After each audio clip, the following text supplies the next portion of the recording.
The Awoken of the Reef. Telic 2.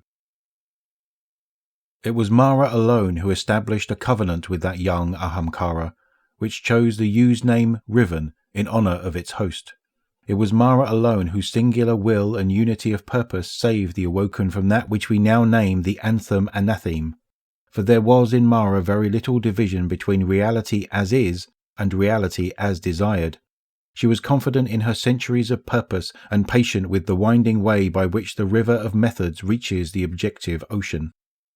Blessed are those who in their absolute selfhood become selfless. Unappetizing are those who in their truest self-knowledge exclude the possibility of self-deceit. Mara, said Aldrin Queen's brother, why do you forbid me to speak to the Ahamkara? This secret is mine alone, said Mara Queen. She knew that her brother had only widened the gap between he as was, which is called Neum, and he as he would be, which is named Korst. Begone to the outer world, where I require thee.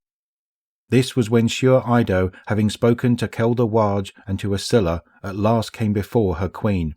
Kneeling, she said, Your Majesty, Kelda Waj says you are a god, for there is no difference between your desire and reality.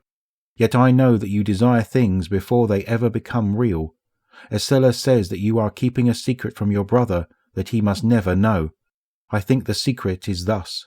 You are now a god because one day you will become a god, and a god is not temporal. Your brother is not a god because he will never become a god.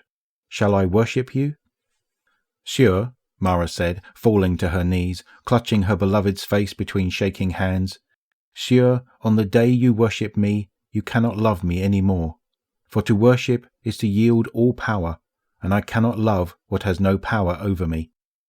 At this the Ahamkara coiled around her neck, yawned and showed its fangs, for there was a crevice between what was and what was wanted. I see, Shur Ido said. Then to me you are not yet a god.